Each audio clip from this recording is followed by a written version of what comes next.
Monoteísmo.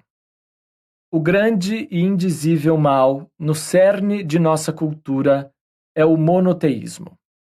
A partir de um texto bárbaro da Idade do Bronze, conhecido como Antigo Testamento, evoluíram três religiões anti-humanas: o judaísmo, o cristianismo e o islã. São religiões de Deus no céu. São, literalmente, patriarcais. Deus é o Pai onipotente. Daí o desprezo às mulheres por 2000 anos nos países afligidos pelo Deus no céu e seus enviados masculinos terrestres. Gore Vidal. A mais antiga das três religiões abraâmicas e a clara ancestral das outras duas é o judaísmo.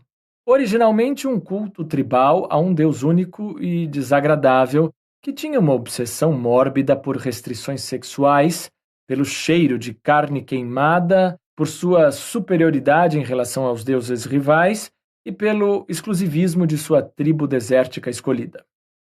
Durante a ocupação romana da Palestina, o cristianismo foi fundado por Paulo de Tarso como uma seita do judaísmo menos intransigentemente monoteísta e menos exclusivista, que olhou além dos judeus e para o resto do mundo.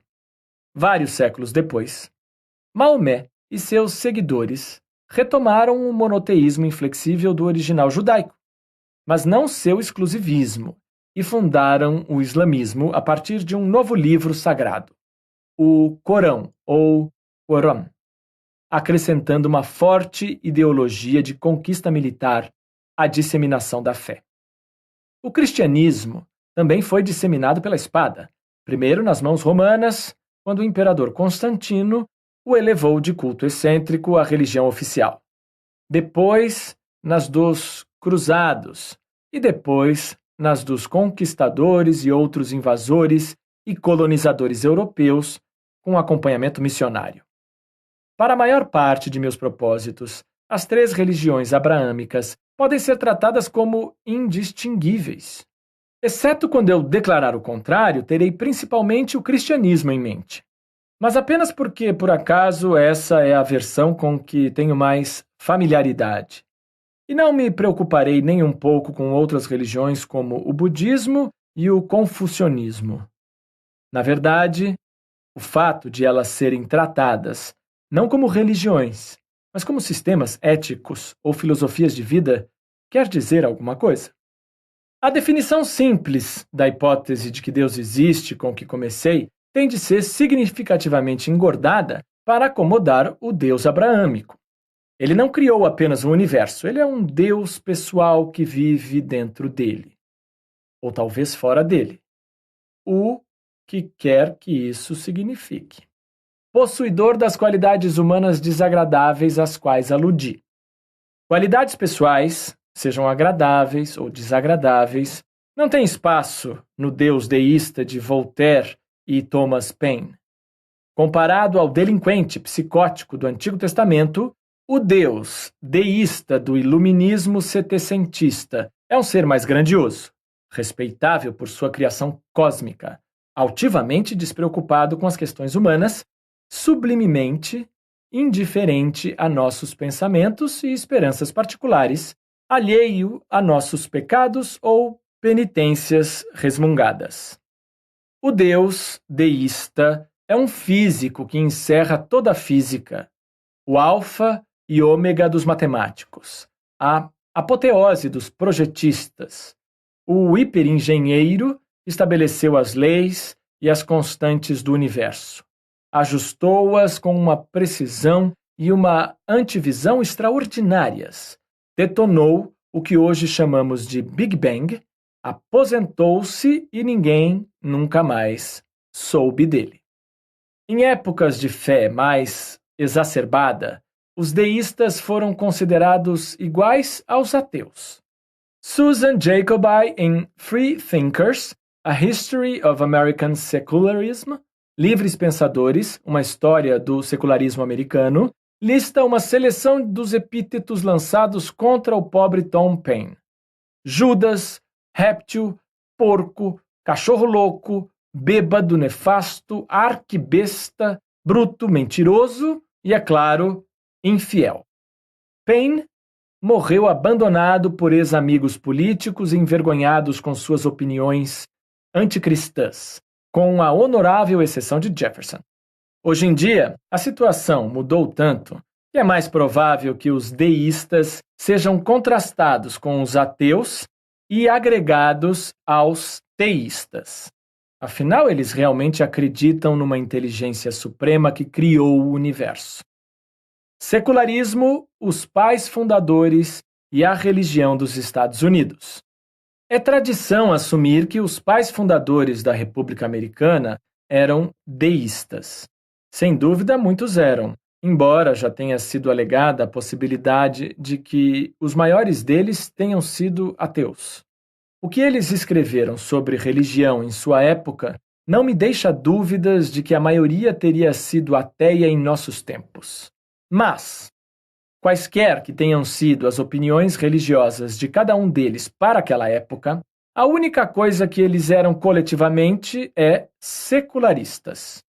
Tópico para o qual me volto neste trecho, começando com uma citação, talvez surpreendente, do senador Barry Goldwater, em 1981, mostrando claramente a determinação com que o presidenciável e herói do conservadorismo americano sustentava a tradição laica da fundação da República. Em nenhuma outra posição as pessoas são tão irremovíveis como em suas crenças religiosas. Não se pode arregimentar aliado mais poderoso num debate do que Jesus Cristo ou Deus, ou Alá, ou como quer que se denomine esse ser superior. Mas, como toda arma poderosa, o uso do nome de Deus para benefício próprio deve ser usado criteriosamente. As facções religiosas que estão crescendo em toda a nossa nação não estão usando seu trunfo religioso com sabedoria. Estão tentando obrigar os líderes do governo a seguir 100% de sua posição. Se você discorda desses grupos religiosos numa questão moral específica, eles reclamam e o ameaçam com a perda de dinheiro, a perda de votos ou ambas.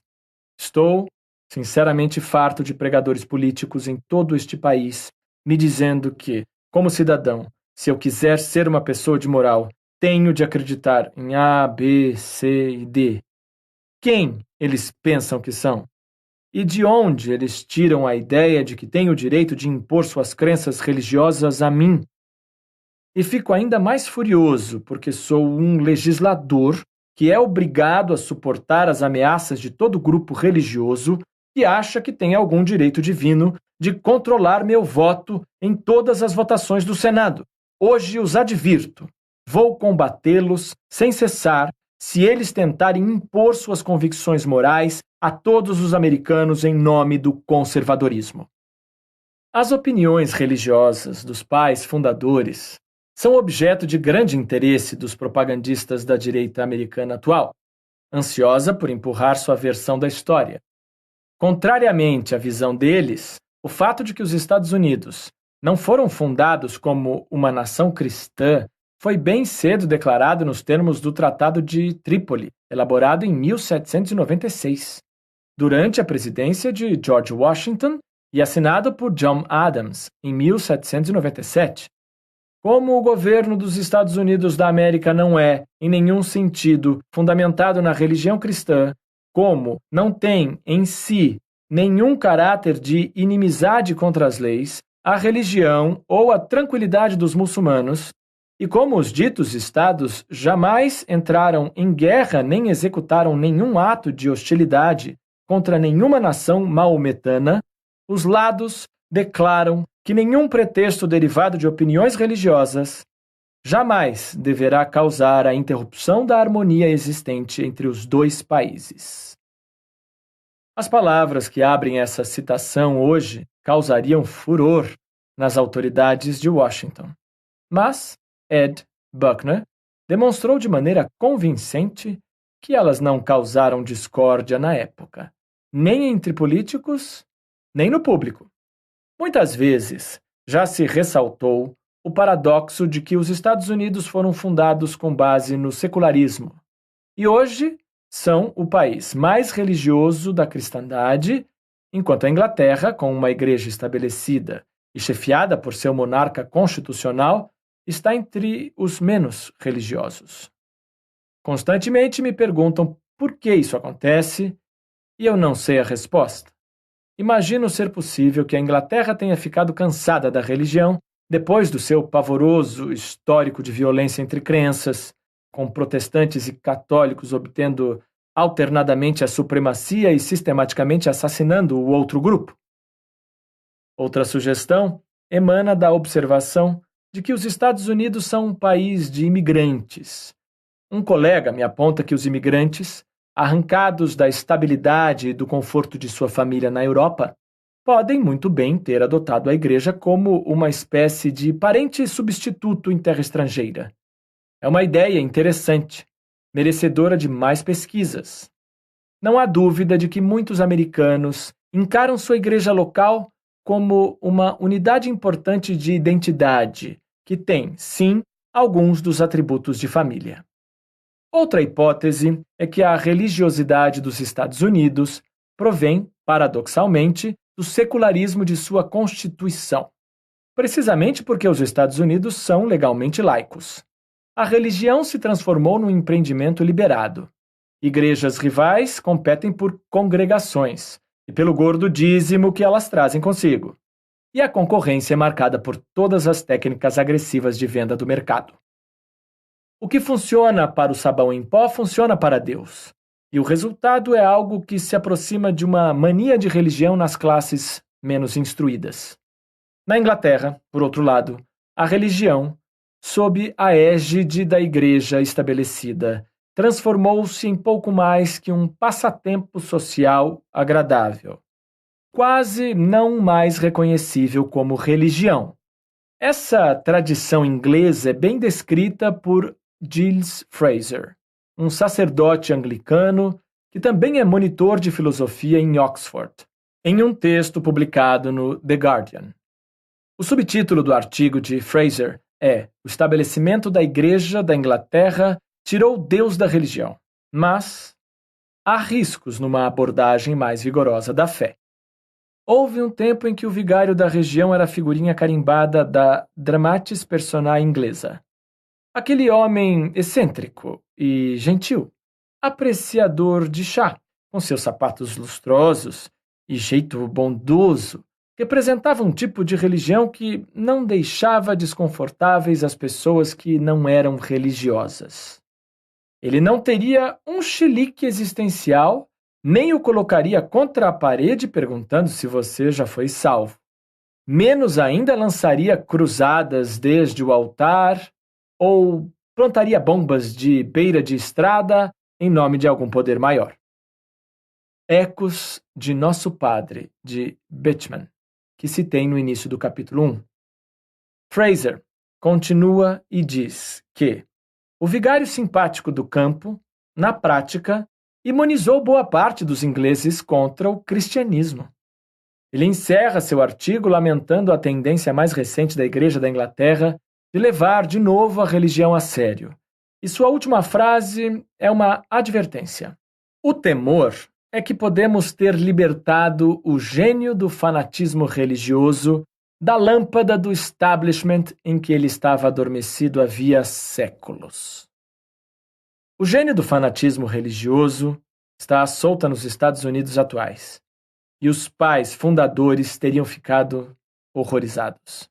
Seja ou não correto abraçar o paradoxo e culpar a Constituição laica que eles elaboraram, os fundadores eram certamente secularistas que acreditavam na separação entre religião e política, e isso é o bastante para colocá-los firmemente do lado daqueles que são contra, por exemplo, a exibição ostentatória dos 10 mandamentos em lugares públicos estatais. Mas é tentador especular que, pelo menos alguns entre os fundadores, tenham ido além do deísmo. Quem sabe eles tenham sido agnósticos ou até absolutamente ateus. A declaração de Jefferson a seguir é indistinguível do que hoje chamaríamos de agnosticismo. Falar de existências imateriais é falar de nadas. Dizer que a alma, os anjos e Deus são imateriais é dizer que eles são nadas, ou que não existe Deus, nem anjos, nem alma. Não consigo pensar de outra maneira sem mergulhar no abismo insondável dos sonhos e fantasmas. Satisfaço-me e fico suficientemente ocupado com as coisas que existem, sem me atormentar com as coisas que podem até existir, mas das quais não tenho provas. Christopher Hitchens, em sua biografia Thomas Jefferson, Author of America, acha provável que Jefferson tenha sido ateu, mesmo naquela época, quando isso era bem mais difícil. Quanto a se ele era ateu, temos de manter nossas reservas no mínimo pela prudência que ele foi obrigado a observar durante sua vida política. Mas, como ele escreveu para o sobrinho Peter Carr, já em 1787, não se deve se afastar da dúvida por medo de suas consequências. Se ela terminar na crença de que Deus não existe, encontrarás incentivos à virtude no conforto e no prazer que sentes nesse exercício e no amor dos outros que te atingirá. Considero emocionante o conselho de Jefferson, ainda na carta a Peter Carr. Joga fora todos os medos de preconceito servis, sob os quais as mentes dos fracos se curvam. Coloca a razão firmemente no trono dela e apela ao tribunal dela para todos os fatos, todas as opiniões. Questiona com coragem até a existência de Deus, porque, se houver um, ele deve aprovar mais o respeito à razão que o medo cego. Declarações de Jefferson como a de que o cristianismo é o sistema mais pervertido que já brilhou sobre o homem são compatíveis com o deísmo, mas também com o ateísmo, assim como o anticlericalismo robusto de James Madison. Por quase 15 séculos, o establishment legal do cristianismo esteve em teste. Quais foram seus frutos? Mais ou menos, em todos os lugares, orgulho e indolência no clero, ignorância e servilismo nos leigos. Em ambos, superstição, intolerância e perseguição. Pode-se dizer o mesmo sobre a declaração faróis são mais úteis que igrejas, de Benjamin Franklin. John Adams parece ter sido um deísta do tipo fortemente anticlerical, as terríveis engrenagens das assembleias eclesiásticas, e foi autor de ótimas tiradas contra o cristianismo em particular. Pelo que entendo da religião cristã, ela foi e é uma revelação. Mas como foi possível que milhões de fábulas, histórias, lendas tenham se misturado tanto à revelação judaica quanto à cristã e as transformado na religião mais sangrenta que já existiu? E, em outra carta, desta vez para Jefferson, ele diz: quase estremeço só de pensar em aludir ao exemplo mais fatal dos abusos de sofrimento que a história da humanidade já preservou, a cruz. Pense nas calamidades que essa máquina de sofrimento já produziu. Fossem Jefferson e seus colegas teístas, deístas, agnósticos ou ateus, eles eram também secularistas apaixonados que acreditavam que as opiniões religiosas de um presidente, ou sua falta, só interessavam a ele mesmo. Todos os pais fundadores, quaisquer que fossem suas crenças religiosas particulares, teriam ficado perplexos ao ler a reportagem do jornalista Robert Sherman sobre a resposta que George Bush, pai, deu quando Sherman perguntou se ele reconhecia a igualdade de cidadania e patriotismo dos americanos ateus. Não sei se ateus deviam ser considerados cidadãos, nem se deveriam ser considerados patriotas. Esta é uma nação regida por Deus. Pressupondo que o relato de Sherman esteja correto, infelizmente ele não gravou a declaração e nenhum outro jornal publicou a reportagem na época, faça a experiência de substituir ateus por judeus ou muçulmanos ou negros. Isso dá uma ideia do preconceito e da discriminação que os ateus americanos têm de enfrentar hoje em dia. O artigo Confessions of a Lonely Atheist, Confissões de uma Ateia Solitária, de Natalie Angier, no The New York Times, é uma descrição triste e tocante de sua sensação de isolamento por ser ateia nos Estados Unidos atuais. Mas o isolamento dos ateus americanos é uma ilusão, assiduamente cultivada pelo preconceito. Os ateus americanos são mais numerosos do que a maioria das pessoas imagina.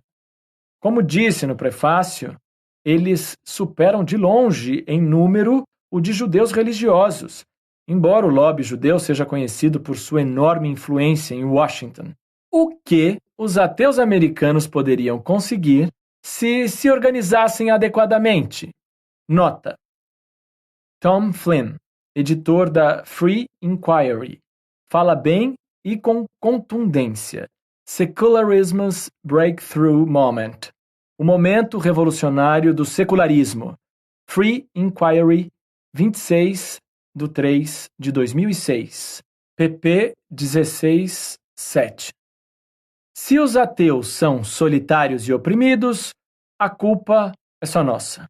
Numericamente somos fortes. Vamos começar a exercer nosso peso. David Mills, em seu admirável livro Atheist Universe, conta uma história que você chamaria de uma caricatura pouco realista de intolerância policial, se fosse ficção. Um curandeiro cristão fazia uma cruzada dos milagres, que chegava à cidade de Mills uma vez por ano. Entre outras coisas, o curandeiro incentivava os diabéticos a jogar sua insulina fora e os pacientes de câncer a desistir da quimioterapia e a rezar por um milagre. Com bons motivos, Mills decidiu organizar uma manifestação pacífica para advertir as pessoas. Mas ele cometeu o erro de contar sobre suas intenções à polícia e pedir proteção policial para possíveis ataques dos defensores do curandeiro. O primeiro policial com quem ele falou perguntou: "Você vai protestar por ele ou contra ele?" Quando Mills respondeu contra ele, o policial disse que pretendia ir ele mesmo ao ato e que planejava cuspir no rosto de Mills quando passasse diante da manifestação. Mills resolveu tentar a sorte com um segundo policial, que disse que, se algum defensor do curandeiro atacasse Mills com violência, Mills seria preso por estar tentando interferir na obra de Deus. Mills foi para casa e tentou telefonar para a delegacia na esperança de encontrar um pouco mais de solidariedade num nível superior. Finalmente conseguiu falar com um sargento, que disse: "Vá para o inferno, amigo. Nenhum policial quer proteger um ateu maldito. Espero que alguém o acerte direitinho." Parece que naquela delegacia estavam em falta o leite da bondade humana e o senso do dever. Mills conta que falou com 7 ou 8 policiais naquele dia. Nenhum quis ajudar e a maioria lhe fez ameaças diretas de violência. São muitas as histórias de preconceitos contra ateus. Mas Margaret Downey, fundadora da rede de apoio anti-discriminação, Anti-Discrimination Support Network, ADSN, mantém registros sistemáticos de casos como esse, através da Free Thought Society of Greater Philadelphia. Seu banco de dados de incidentes, divididos nas categorias comunidade, escola, local de trabalho, mídia, família e governo, inclui exemplos de perseguição, perda de emprego, rejeição familiar e até assassinato. As provas documentadas por Downey do ódio e da incompreensão dirigidos aos ateus tornam mais fácil crer que, de fato, é virtualmente impossível para um ateu honesto ganhar uma eleição pública nos Estados Unidos. Há 435 membros na Câmara dos Deputados e 100 no Senado. Presumindo que a maioria desses 535 indivíduos seja uma amostra culta da população estatisticamente é quase inevitável que um número significativo deles seja de ateus. Eles devem ter mentido ou escondido sua verdadeira convicção para ser eleitos. Quem pode culpá-los considerando o eleitorado que tiveram de convencer? É consenso universal que admitir o ateísmo seria um suicídio político instantâneo para qualquer presidenciável. Esses fatos do clima político atual nos Estados Unidos e tudo o que eles implicam teriam horrorizado Jefferson, Washington, Madison, Adams e todos os seus amigos. Tenham sido eles ateus, agnósticos, deístas ou cristãos, teriam recuado alarmados diante dos teocratas da Washington do início do século XXI. Teriam se apoiado nos fundadores secularistas da Índia pós-colonial, especialmente o religioso Gandhi. Sou hindu, sou muçulmano, sou judeu, sou cristão, sou budista. E o ateu Nehru.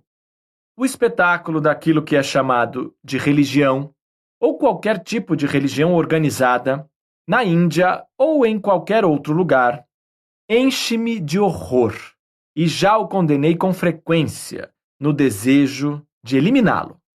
Quase sempre ele parece significar crença e reação cegas, dogma e intolerância, superstição, exploração e a preservação de direitos adquiridos. A definição de Nehru para a Índia laica sonhada por Gandhi, se esse sonho tivesse sido realizado, em vez da partição do país em meio a uma carnificina entre fés, poderia quase que ter sido escrita pelo próprio Jefferson. Falamos de uma Índia laica. Algumas pessoas acham que isso significa algo contrário à religião. Obviamente, isso não está correto. O que isso significa é que é um Estado que honre todas as crenças igualmente e que lhes dê oportunidades iguais. A Índia tem um longo histórico de tolerância religiosa. Num país como a Índia, que tem muitas crenças e religiões, não é possível construir um nacionalismo real senão com base no secularismo. O Deus deísta com frequência associado aos pais fundadores, com certeza já é bem melhorado se comparado ao monstro da Bíblia. Infelizmente, não é muito mais provável que ele exista ou tenha existido. Em qualquer das formas de Deus, a hipótese de que Deus existe é dispensável. Nota: Majestade, não preciso dessa hipótese, disse Laplace quando Napoleão questionou como o famoso matemático havia conseguido escrever seu livro sem mencionar Deus. A hipótese de que Deus existe também está muito próxima de ser descartada pelas leis da probabilidade. Tratarei disso no capítulo 4, depois de falar sobre as supostas provas da existência de Deus, no capítulo 3. Enquanto isso, volto-me para o agnosticismo e a ideia equivocada de que a existência ou a inexistência de Deus é uma dúvida intocável para sempre fora do alcance da ciência. A pobreza do agnosticismo. O atleta de Cristo, que nos dava sermões do altar da capela da minha escola, admitiu ter um respeito secreto pelos ateus. Eles, pelo menos, tinham a coragem de declarar suas convicções equivocadas. O que ele não suportava eram os agnósticos. Covardes em cima do muro, sem sal e sem açúcar. Em parte ele tinha razão, mas pelo motivo totalmente errado. Na mesma linha, de acordo com Quentin de la Bédoyère, o historiador católico Hugh Ross Williamson respeitava o crente religioso comprometido e também o ateu comprometido. Ele reservava seu desprezo para as mediocridades insossas que circulavam no meio. Não há nada de errado em ser agnóstico nos casos em que não há provas nem para um lado nem para o outro. É a posição mais razoável. Carl Sagan tinha orgulho de ser agnóstico quando lhe perguntavam se havia vida em outros lugares do universo. Quando ele se recusou a se comprometer Seu interlocutor o pressionou pedindo sua opinião por instinto, e ele respondeu de forma imortal: Mas eu tento não pensar pelo instinto. Não há problema nenhum em guardar suas reservas até que surjam provas. A questão da vida extraterrestre está em aberto. Podem se apresentar bons argumentos para os dois lados, e não temos provas para nada mais que apenas esboçar as probabilidades de um ou outro lado. Esse tipo de agnosticismo é a posição apropriada para muitas dúvidas científicas, como sobre o que causou a extinção do fim do Permiano, a maior extinção em massa da história fóssil. Pode ter sido o impacto de um meteorito, como aquele que, mais provavelmente, de acordo com as evidências atuais, causou a extinção dos dinossauros mais tarde. Mas pode ter sido qualquer uma entre várias outras causas possíveis, ou uma combinação delas. O agnosticismo sobre as causas dessas duas extinções em massa é razoável. E quanto à dúvida sobre Deus? Deveríamos ser agnósticos também em relação a ele? Muitas pessoas já disseram que sim, definitivamente, com frequência, com um ar de convicção que beira o excesso. Elas estão certas? Vou começar distinguindo dois tipos de agnosticismo. O agnosticismo temporário na prática, ou ATP, é o legítimo em cima do muro, quando realmente existe uma resposta definitiva para um lado ou para o outro, mas para a qual ainda não temos evidências, ou não compreendemos a evidência, ou não tivemos tempo de ler a evidência, etc. O ATP seria uma posição razoável em relação à extinção permiana. Há uma verdade lá fora e um dia esperamos conhecê-la, embora no momento não a conheçamos. Mas há também um tipo de em cima do muro profundamente inescapável, que chamarei de APP, agnosticismo permanente por princípio. O estilo APP de agnosticismo é adequado para dúvidas que jamais podem ser respondidas. Não importa quantas provas coletemos, já que a própria ideia de prova não se aplica. A dúvida existe num plano diferente, ou numa dimensão diferente, além da zona que as provas podem alcançar. Um exemplo pode ser a velha charada filosófica: Você vê o vermelho do mesmo jeito que eu?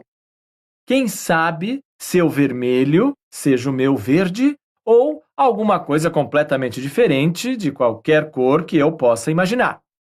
Os filósofos citam essa como uma dúvida que jamais pode ser respondida. Não importam quantas evidências possam um dia ficar disponíveis. E alguns cientistas e outros intelectuais estão convencidos demais, na minha opinião, de que a existência de Deus pertence à categoria de APP para sempre inacessível. A partir daí, como veremos, eles muitas vezes fazem a dedução pouco lógica de que a hipótese da existência de Deus e a hipótese de sua inexistência têm exatamente a mesma probabilidade de estar certas. A opinião que defenderei é bem diferente. O agnosticismo sobre a existência de Deus pertence firmemente à categoria temporária ou ATP. Ou ele existe ou não existe. É uma pergunta científica. Um dia, talvez, conheçamos a resposta, e enquanto isso, podemos dizer coisas bem categóricas sobre as probabilidades.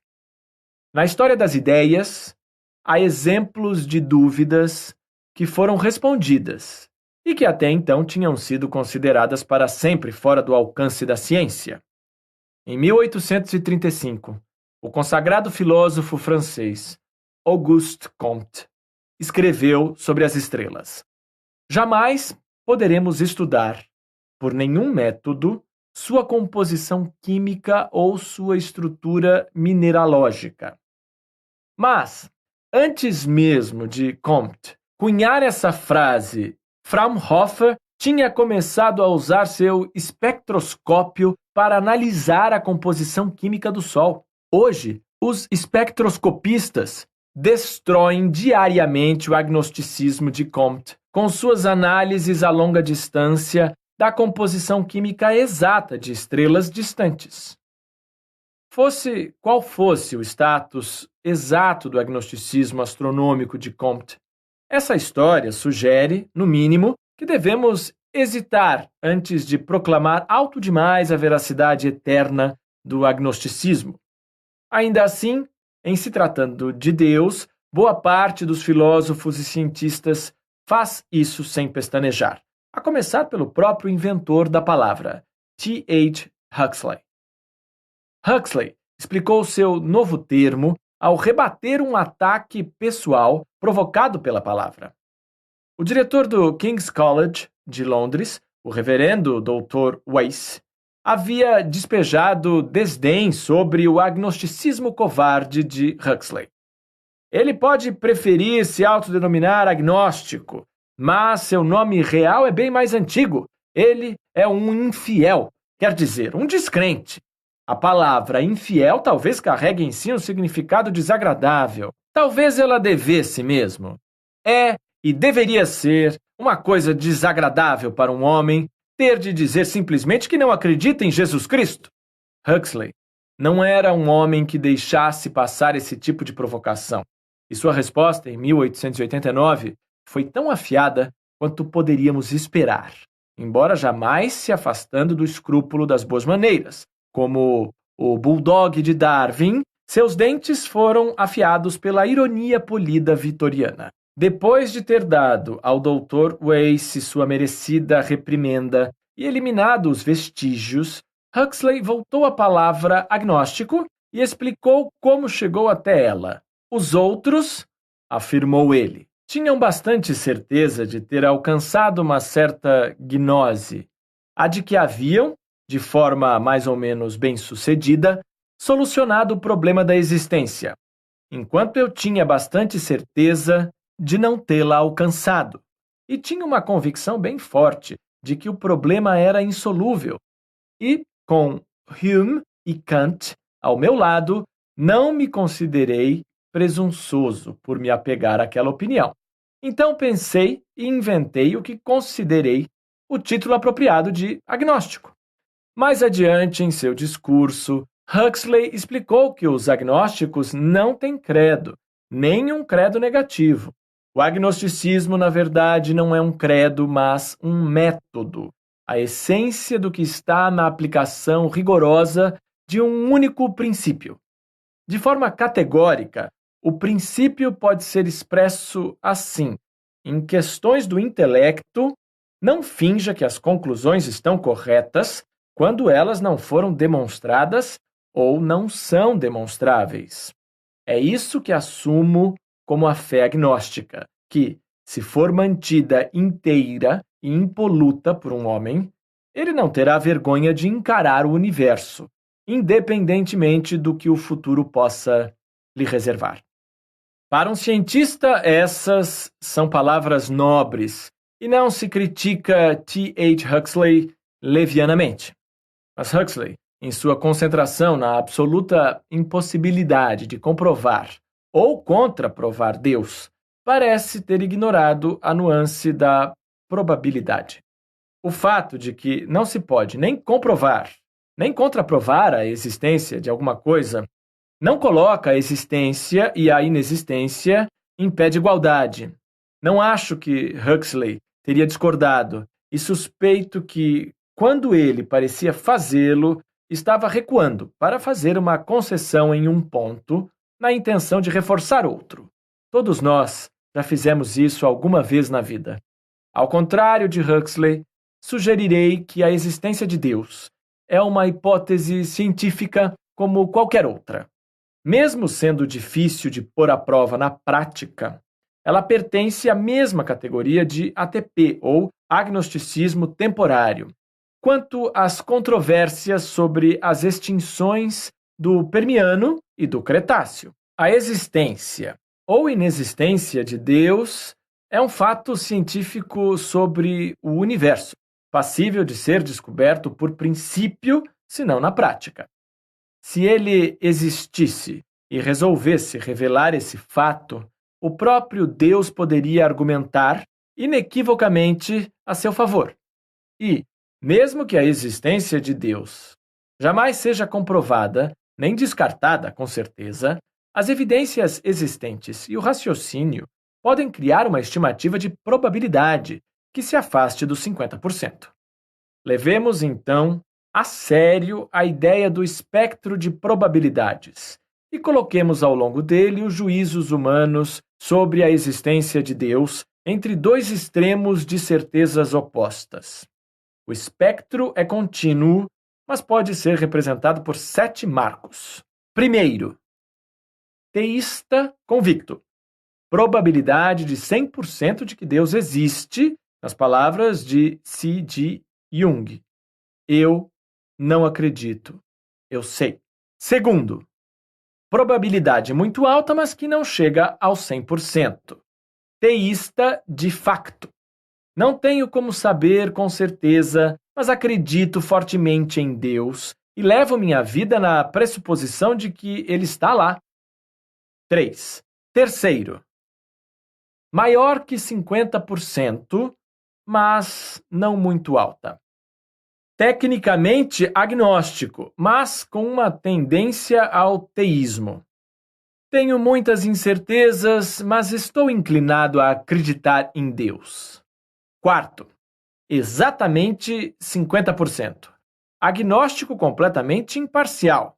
A existência e a inexistência de Deus têm probabilidades exatamente iguais. Quinto, inferior a 50%, mas não muito baixa. Tecnicamente agnóstico, mas com uma tendência ao ateísmo. Não sei se Deus existe, mas estou inclinado a não acreditar. Sexto, probabilidade muito baixa, mas que não chega a zero. Ateu de facto. Não tenho como saber com certeza, mas acho que Deus é muito improvável e levo minha vida na pressuposição de que Ele não está lá. Sétimo, ateu convicto. Sei que Deus não existe, com a mesma convicção com que Jung sabe que ele existe. Eu ficaria surpreso de encontrar muita gente na categoria 7, mas a incluo em nome da simetria com a categoria 1, que é bastante populosa. É da natureza da fé que alguém seja capaz, como Jung, de ter uma crença sem nenhum motivo adequado para tal. Jung também acreditava que alguns livros específicos de sua estante explodiam com um grande estrondo. Os ateus não têm fé, e a razão sozinha não tem como levar alguém à convicção plena de que alguma coisa definitivamente não existe. Daí, porque a categoria 7, na prática, é muito mais deserta que seu oposto, a categoria 1, que tem tantos habitantes devotados. Coloco-me na categoria 6, mas tendendo para a 7. Sou agnóstico na mesma proporção em que sou agnóstico a respeito de fadas escondidas no jardim. O espectro de probabilidades funciona bem para o ATP. É superficialmente tentador encaixar o APP, agnosticismo permanente por princípio, no meio do espectro, com uma probabilidade de 50% da existência de Deus. Mas isso não é correto. Os agnósticos APP declaram que não se pode dizer nada, nem para um lado nem para o outro, em relação à dúvida sobre a existência de Deus. A questão, para os agnósticos APP, é irrespondível por princípio e eles devem se recusar terminantemente a se encaixar em qualquer ponto do espectro das probabilidades. O fato de que não tenho como saber se seu vermelho é a mesma coisa que meu verde não faz com que a probabilidade seja de 50%.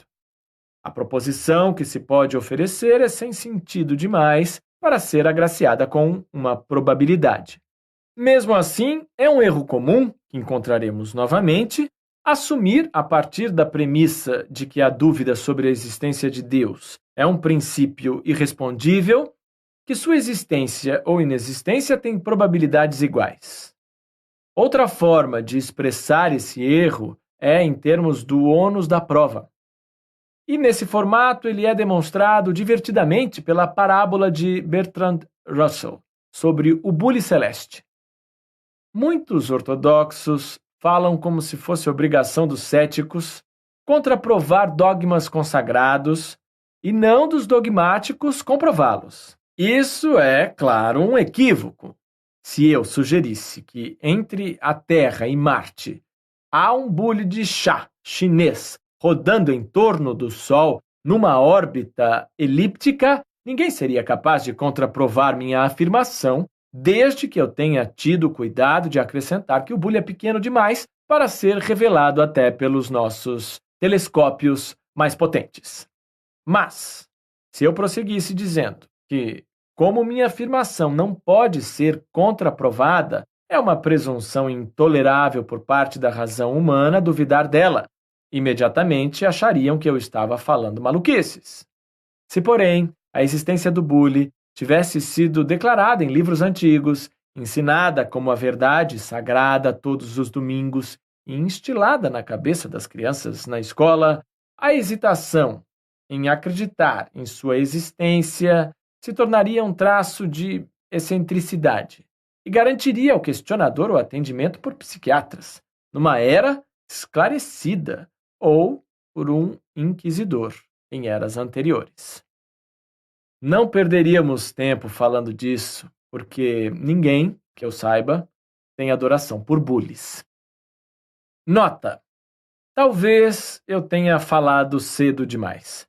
O The Independent on Sunday, de 5 de junho de 2005, trouxe o seguinte item.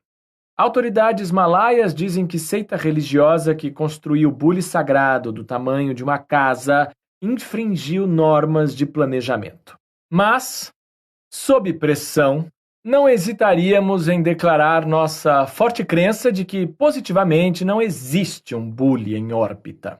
Mesmo assim, em termos estritos, seríamos todos agnósticos ao bule. Não podemos provar, com certeza, que não existe um bule celeste. Na prática, afastamo-nos do agnosticismo do bule na direção do abuleísmo. Um amigo que foi educado como judeu e ainda observa o Shabat e outros costumes judaicos em nome da lealdade à sua herança histórica, descreve-se como um agnóstico à fadinha do dente. Ele acha que Deus não é mais provável que a fadinha do dente.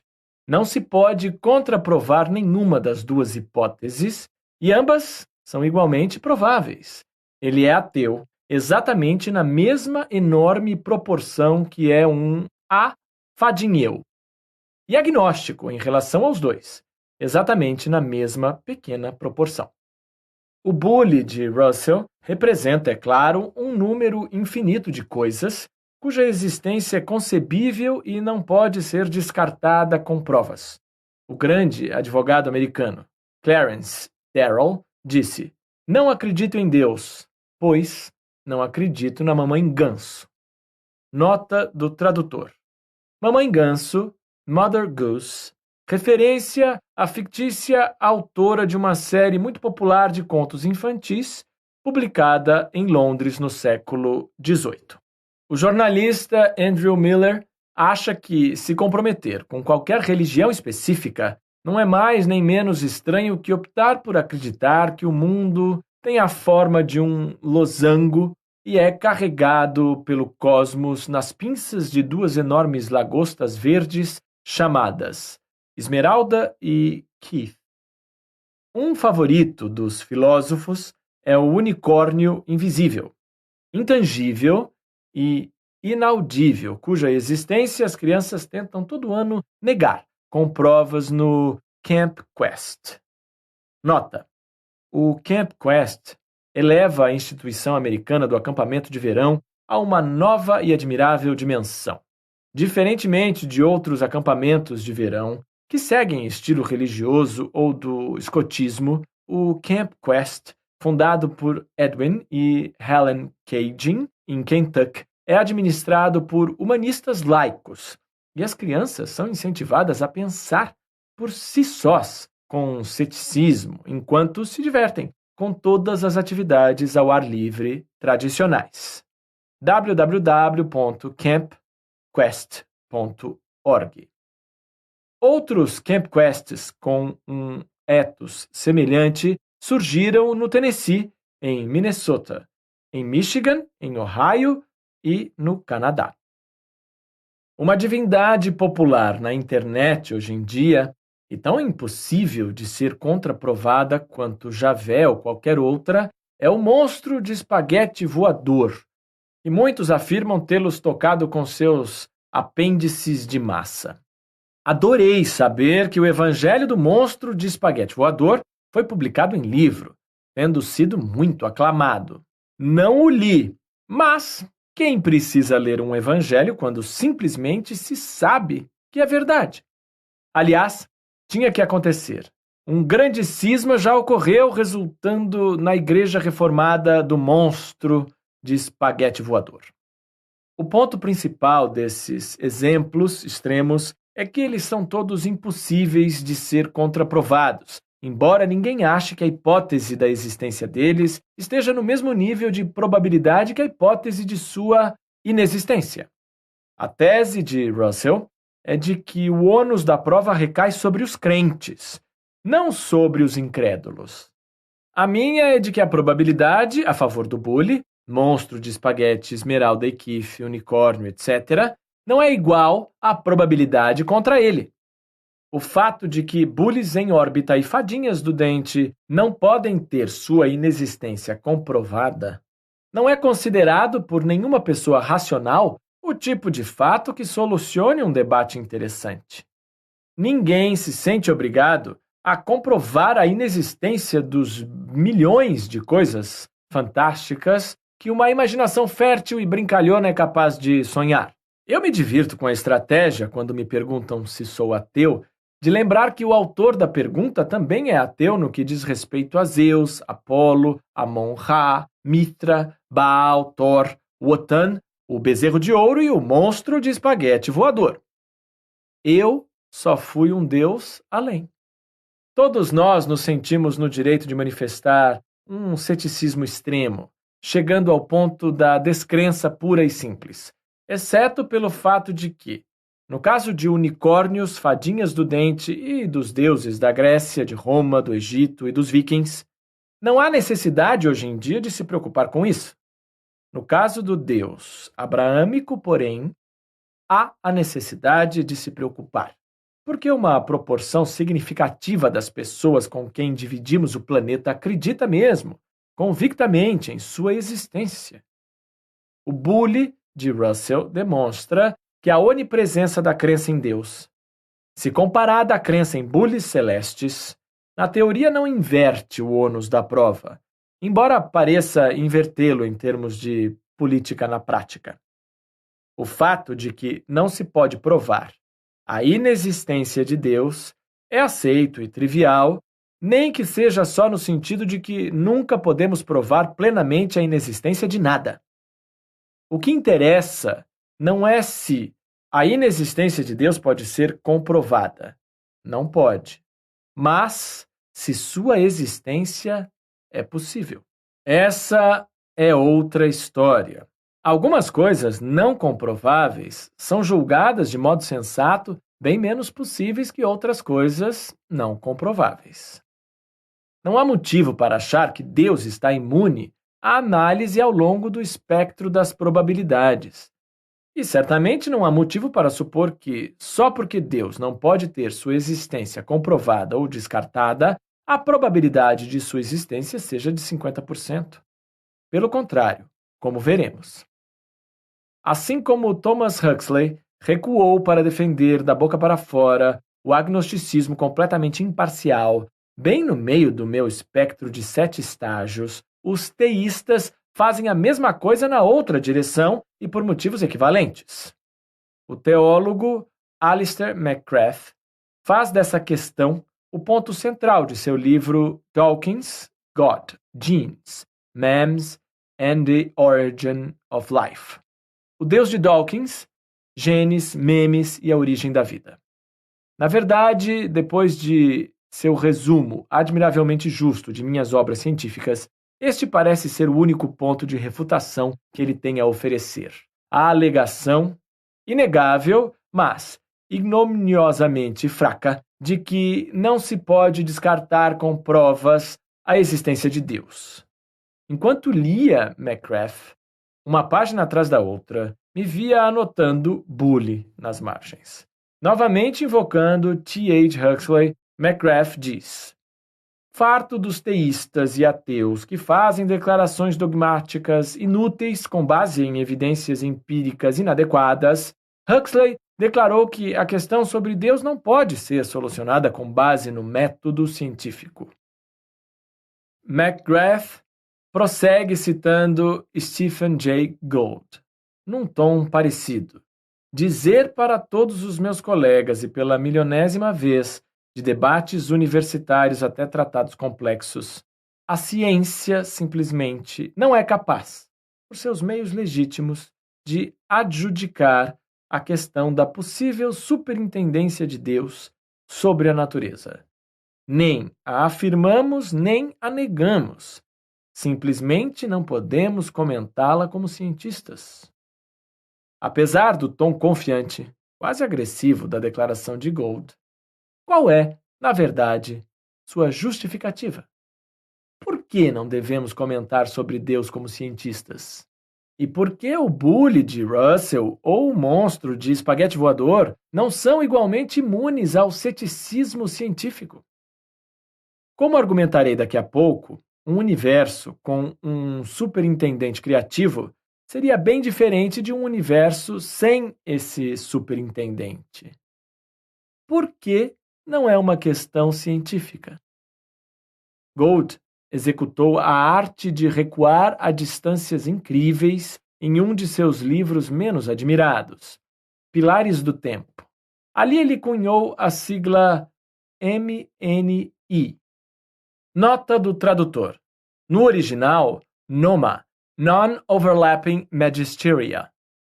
Para o termo magistérios não interferentes.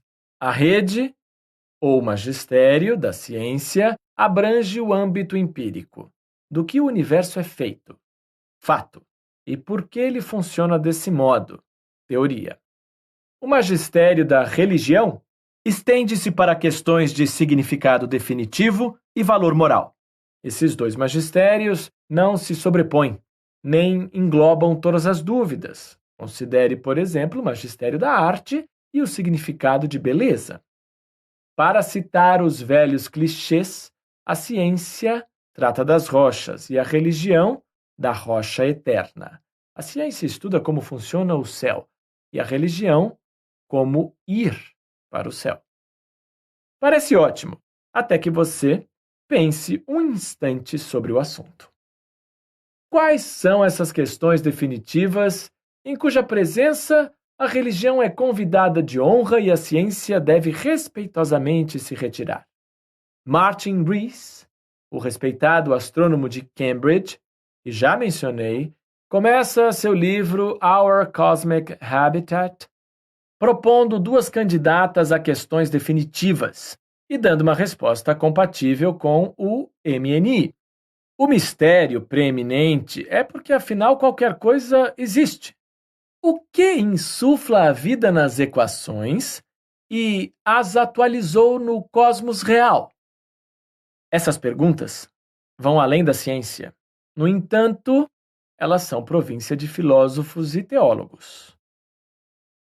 Eu preferiria dizer que, se elas de fato vão além da ciência, certamente também vão além da província dos teólogos. Duvido que os filósofos agradeçam a Martin Rees por ter colocado os teólogos no mesmo saco que eles. Fico tentado a ir mais adiante e questionar em que sentido os teólogos poderiam ter uma província. Ainda me divirto quando me lembro da observação de um ex-warden, chefe, de minha faculdade em Oxford. Um jovem teólogo tinha se inscrito para uma bolsa num programa júnior de pesquisa e sua tese de doutorado sobre a teologia cristã fez o warden dizer: tenho sérias dúvidas se isso chega a ser um objeto de pesquisa. Que conhecimento os teólogos podem acrescentar a dúvidas cosmológicas profundas que os cientistas não possam? Em outro livro, repeti as palavras de um astrônomo de Oxford que, quando lhe fiz uma dessas perguntas, disse: agora vamos para além da esfera da ciência. Neste ponto, tenho de ceder a palavra a nosso bom amigo, o capelão. Não fui sagaz o suficiente para verbalizar a resposta que, mais tarde, escrevi. Mas por que o capelão? Por que não o jardineiro? Ou o cozinheiro? Por que os cientistas têm um respeito tão covarde pelas ambições dos teólogos sobre perguntas que os teólogos certamente não são mais qualificados a responder que os próprios cientistas? É um clichê chato.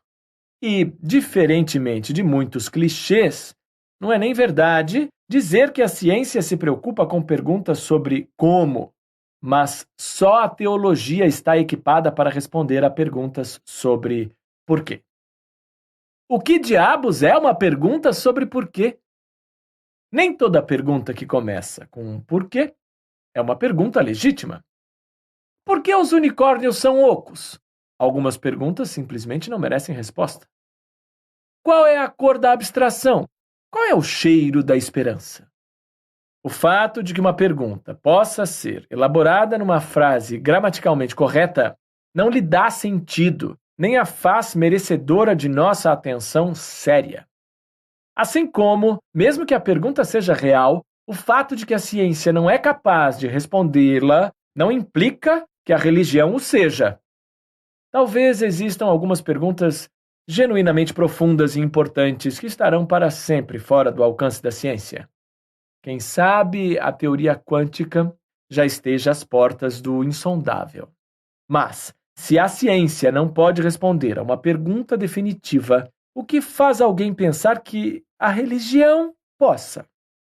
Suspeito que nem o astrônomo de Cambridge, nem o de Oxford realmente acreditavam que os teólogos tenham um conhecimento especial que lhes permita responder a dúvidas profundas demais para a ciência.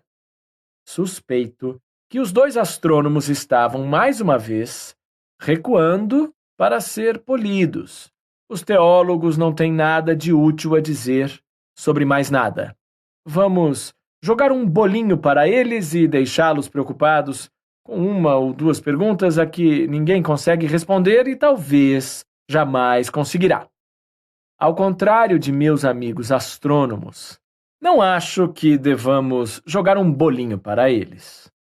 Ainda não encontrei nenhum bom motivo para achar que a teologia, diferentemente da história bíblica, da literatura, etc., chegue a ser um objeto de pesquisa. Da mesma maneira, também podemos concordar que o direito da ciência de nos dar conselhos sobre valores morais é algo, no mínimo, problemático. Mas será que Gould realmente quer ceder à religião o direito de nos dizer o que é bom e o que é ruim? O fato de que ela não tem nada mais a contribuir para a sabedoria humana não é razão para dar à religião uma permissão total para nos dizer o que fazer. E qual religião? Aquela sob a qual por acaso fomos criados? A qual capítulo, então, de qual livro da Bíblia devemos recorrer? Pois eles estão longe de ser unânimes e alguns deles são horrendos, por qualquer padrão racional.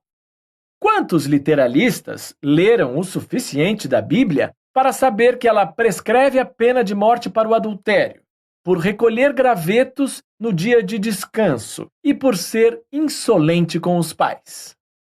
Se rejeitarmos o Deuteronômio e o Levítico, como fazem todas as pessoas modernas esclarecidas, por quais critérios devemos decidir quais valores morais da religião devemos aceitar? Ou devemos vasculhar todas as religiões do mundo até encontrar uma cujos ensinamentos morais nos sejam adequados? Se for assim, devemos perguntar novamente: por quais critérios vamos escolher? E, se tivermos critérios independentes para escolher entre as moralidades religiosas, por que não eliminar os intermediários e ir direto à escolha moral sem a religião? Retornarei a essas perguntas no capítulo 7. Simplesmente não acredito que Gould possa ter querido dizer mesmo boa parte do que escreveu em Pilares do Tempo. Como costumo dizer, todos nós já recuamos de nossas posições para ser gentis com um adversário pouco merecedor, mas mais poderoso. E só posso imaginar que era isso que Gould estava fazendo. É concebível que ele tenha tido mesmo a intenção de fazer sua declaração inequivocamente contundente de que a ciência não tem nada a dizer sobre a dúvida a respeito da existência de Deus. Nem a afirmamos, nem a negamos, simplesmente não podemos comentá-la como cientistas. Isso soa como o agnosticismo do tipo permanente e irrevogável, o APP em sua plenitude. Implica que a ciência não pode nem fazer juízos de probabilidade sobre a questão. Essa falácia extraordinariamente disseminada, muitos a repetem como um mantra, mas suspeito que poucos pensaram bem sobre ela. Personifica o que chamo de a pobreza do agnosticismo. Gould, aliás, não era um agnóstico imparcial, mas tinha fortes inclinações para o ateísmo de facto. Com que fundamento ele fez esse juízo, se não há nada a ser dito sobre a existência ou a inexistência de Deus? A hipótese de que Deus existe sugere que a realidade em que vivemos também contém um agente sobrenatural que projetou o universo. E, pelo menos em muitas versões da hipótese, o mantém e até intervém nele com milagres que são violações temporárias de suas leis grandiosas, normalmente imutáveis. Richard Swinburne, um dos principais teólogos da Grã-Bretanha, é surpreendentemente claro sobre o assunto em seu livro Is There a God? Será que Deus existe? O que os teístas afirmam sobre Deus é que ele tem o poder de criar, conservar ou aniquilar qualquer coisa, seja grande ou pequena. E ele também pode fazer objetos se moverem ou fazerem qualquer outra coisa.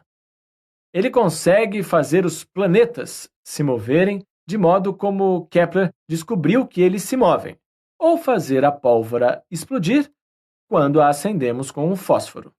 Ou ele pode fazer os planetas se moverem de forma bem diferentes e as substâncias químicas explodirem ou não explodirem sob condições bem diferentes daquelas que hoje governam seu comportamento.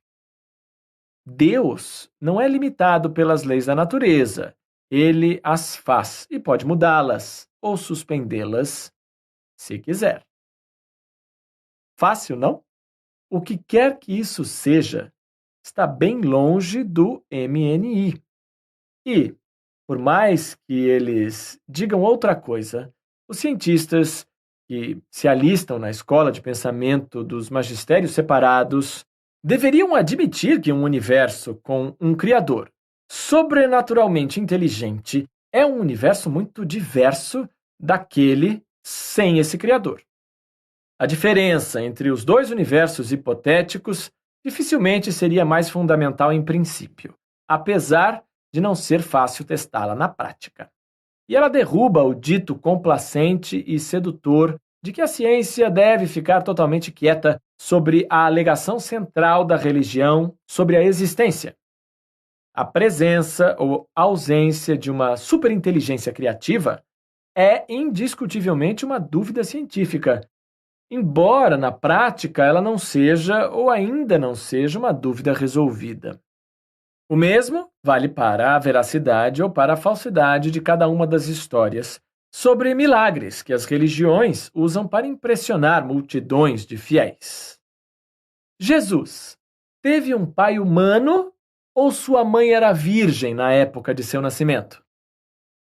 Existam ou não provas suficientes para decidir, trata-se de uma pergunta estritamente científica com uma resposta definida por princípio, sim ou não. Jesus ressuscitou Lázaro de entre os mortos? Voltou ele mesmo à vida 3 dias depois de ser crucificado? Há uma resposta para cada pergunta dessas, possamos ou não descobri-la na prática, e é uma resposta estritamente científica. os métodos que deveríamos usar para solucionar a questão, na improvável hipótese de provas relevantes, um dia se tornarem disponíveis, seriam métodos pura e inteiramente científicos. Para representar a tese, imagine que, por algum conjunto incrível de circunstâncias, peritos em arqueologia desencavassem evidências de DNA mostrando que Jesus realmente não teve um pai biológico. Você consegue imaginar os apologistas religiosos dando de ombros e dizendo qualquer coisa remotamente parecida com: e daí? Provas científicas são completamente irrelevantes para as questões teológicas. Magistério errado! Só estamos preocupados com as perguntas definitivas e com os valores morais. Nem o DNA, nem alguma outra prova científica pode ter qualquer peso na questão, seja para um lado, seja para o outro? A própria ideia é uma piada. Você pode apostar as calças que a prova científica, se aparecesse alguma, seria agarrada e trombeteada para o mundo inteiro. O MNI só tem popularidade porque não há prova a favor da hipótese de que Deus existe. No momento em que houver a mínima sugestão de qualquer prova a favor da crença religiosa, os apologistas da religião não perderão tempo em defenestrar o MNI. Tirando os teólogos sofisticados, e até eles adoram contar histórias sobre milagres aos não sofisticados para inflar congregações, suspeito que os supostos milagres são a razão mais forte que muitos crentes têm para a sua fé. E milagres, por definição, violam os princípios da ciência. A Igreja Católica Apostólica Romana, por um lado, às vezes parece aspirar ao MNI, mas, por outro lado, determina que a realização de milagres é uma exigência essencial para a elevação à santidade. O falecido rei dos belgas é candidato à santificação por causa de sua posição sobre o aborto. Investigações sérias estão em andamento para descobrir se alguma cura milagrosa pode ser atribuída a preces destinadas a ele desde sua morte. Não estou brincando. É verdade. E isso é típico nas histórias dos santos. Fico imaginando como essa operação toda é embaraçosa para os círculos mais sofisticados da igreja. O motivo de círculos que merecem o nome de sofisticados permanecerem dentro da igreja é um mistério, no mínimo tão profundo quanto os mais adorados pelos teólogos. Se confrontado com histórias de milagres, Gould provavelmente replicaria na linha da explicação que se segue.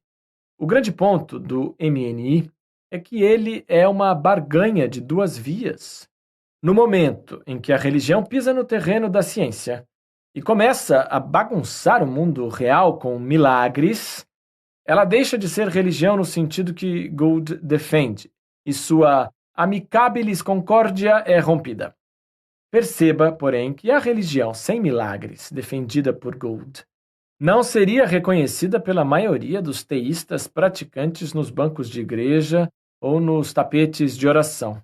Seria, na verdade, uma grande decepção para eles. Adaptando o comentário de Alice sobre o livro da irmã antes de cair no País das Maravilhas, para que serve um Deus que não faz milagres e não ouve preces? Lembre-se da definição perspicaz de Ambrose Bierce para o verbo rezar. Pedir que as leis do universo sejam anuladas em nome de um único requisitante, confessadamente desmerecedor. Existem atletas que acreditam que Deus os ajuda a ganhar, derrotando adversários que, à primeira vista, não seriam menos merecedores de tal favorecimento. Existem motoristas que acham que Deus guarda para eles uma vaga no estacionamento, supostamente privando, portanto, outra pessoa da vaga.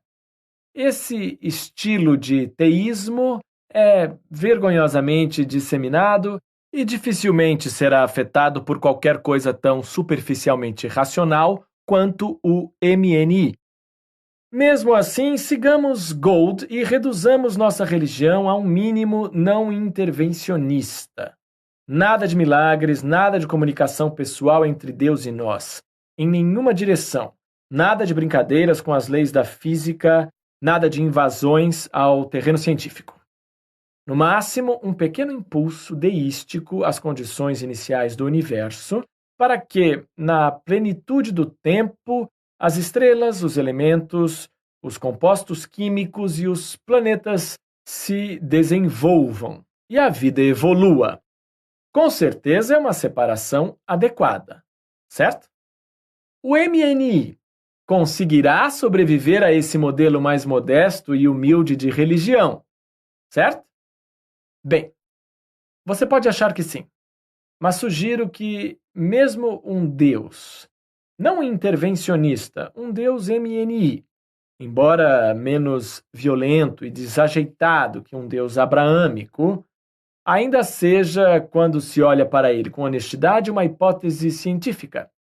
Retomo a questão. Um universo em que estamos sozinhos, com exceção de outras inteligências de evolução lenta, é um universo muito diferente daquele com um agente orientador original, cujo design inteligente seja responsável por sua existência.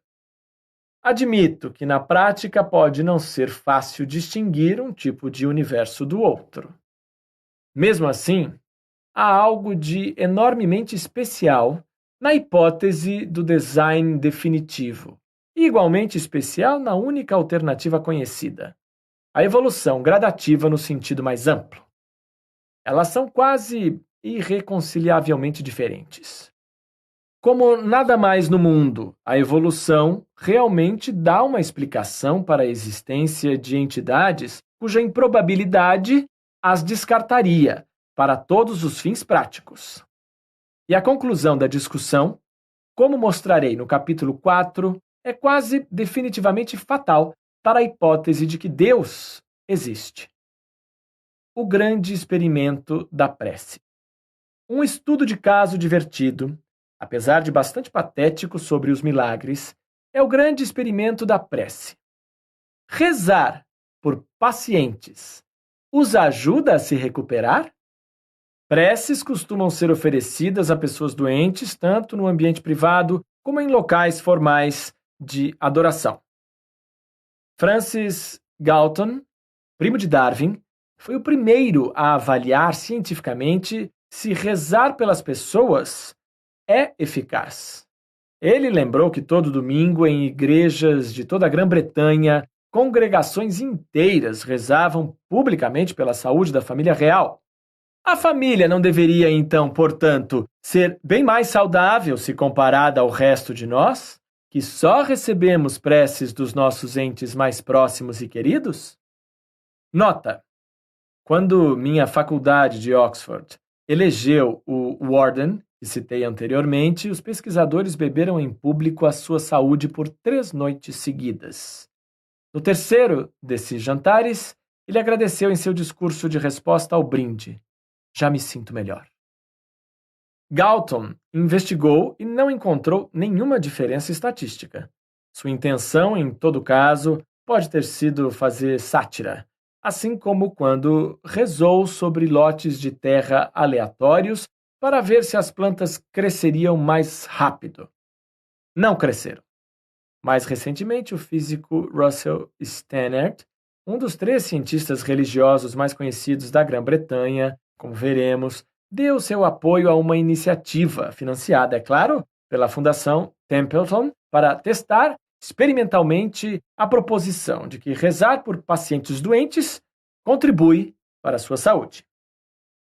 Experimentos como esse, se feitos de forma adequada, têm de ser duplos cegos, e esse padrão foi estritamente observado. Pacientes foram divididos de forma estritamente aleatória em um grupo experimental, que recebeu preces, e um grupo controle, que não recebeu preces. Nem os pacientes, nem os médicos ou enfermeiros, nem os autores do experimento podiam saber quais pacientes estavam recebendo orações e quais eram do grupo controle. Aqueles que faziam as preces experimentais tinham de saber o nome dos indivíduos por quem estavam rezando. Do contrário, como saber se estavam rezando por eles e não por outras pessoas? Mas tomou-se o cuidado de contar aos que faziam as preces apenas o primeiro nome da pessoa e a primeira letra do sobrenome. Aparentemente, isso seria suficiente para fazer com que Deus escolhesse o leito certo no hospital. A simples ideia de realizar tais experimentos está aberta a uma boa dose de ridículo, e o projeto a recebeu como o previsto. Que eu saiba, Bob Newhart não fez um esquete cômico sobre o assunto, mas já posso ouvir sua voz. O que foi que disse, senhor? Que não pode me curar porque faço parte do grupo controle? Ah, sei, as orações da minha tia não são suficientes. Mas, senhor, o senhor Evans, ali do quarto ao lado. O que foi, senhor? O senhor Evans recebeu 1000 preces por dia? Mas, senhor, o senhor Evans nem conhece 1000 pessoas. Ah, elas se referiram a ele só como John E. Mas, senhor, como o senhor sabia que elas não estavam querendo dizer John Ellsworthy? Ah, sei. O senhor usou sua onisciência para descobrir a qual John E. eles queriam se referir. Mas, senhor... Ignorando com valentia todas as piadas, a equipe de pesquisadores foi em frente, gastando 2,4 milhões de dólares da Templeton sob a liderança do Dr. Herbert Benson, cardiologista do Mind Body Medical Institute, que fica perto de Boston. O Dr. Benson havia sido citado antes no material de divulgação da Templeton como alguém que acredita que estão se acumulando as evidências da eficácia das preces intercessórias no cenário médico. O que garantia, portanto, que a pesquisa estava em boas mãos e que não seria sabotada por vibrações céticas. O Dr. Benson e sua equipe monitoraram 1.802 pacientes em 6 hospitais. Todos haviam sido submetidos a cirurgias de ponte de safena e ou mamária. Pacientes foram divididos em 3 grupos. O grupo 1 recebeu preces, mas não sabia disso. O grupo 2, o grupo controle, não recebeu preces e não sabia disso. O grupo 3 recebeu preces e sabia que estava recebendo. A comparação entre os grupos 1 e 2 testa a eficácia das preces intercessórias. O grupo 3 testa os possíveis efeitos psicossomáticos de saber que se está sendo alvo de preces. As preces foram feitas pelas congregações de 3 igrejas, uma em Minnesota, uma em Massachusetts e uma no Missouri, todas distantes dos 3 hospitais. Os autores das preces, como já foi explicado, receberam apenas o primeiro nome e a primeira letra do sobrenome de cada paciente por quem deveriam rezar. Faz parte da boa prática experimental padronizar as coisas ao máximo. E a todos eles foi dito, portanto, que incluíssem em suas orações a frase por uma cirurgia bem-sucedida, com uma recuperação rápida, saudável e sem complicações. Os resultados, publicados no American Heart Journal, de abril de 2006, foram bem definidos. Não houve diferença entre os pacientes que foram alvo de preces e os que não foram. Que surpresa! Houve diferença entre aqueles que sabiam que estavam recebendo preces e aqueles que não sabiam se estavam ou não estavam. Mas ela foi para a direção errada. Aqueles que sabiam ser beneficiários de preces sofreram um número significativamente maior de complicações do que aqueles que não sabiam. Estaria Deus contra-atacando para mostrar sua desaprovação pela estranha empreitada? Parece mais provável que os pacientes que sabiam que estavam sendo alvo de preces tenham sofrido um estresse adicional em consequência disso. Ansiedade de desempenho, nas palavras dos autores da experiência.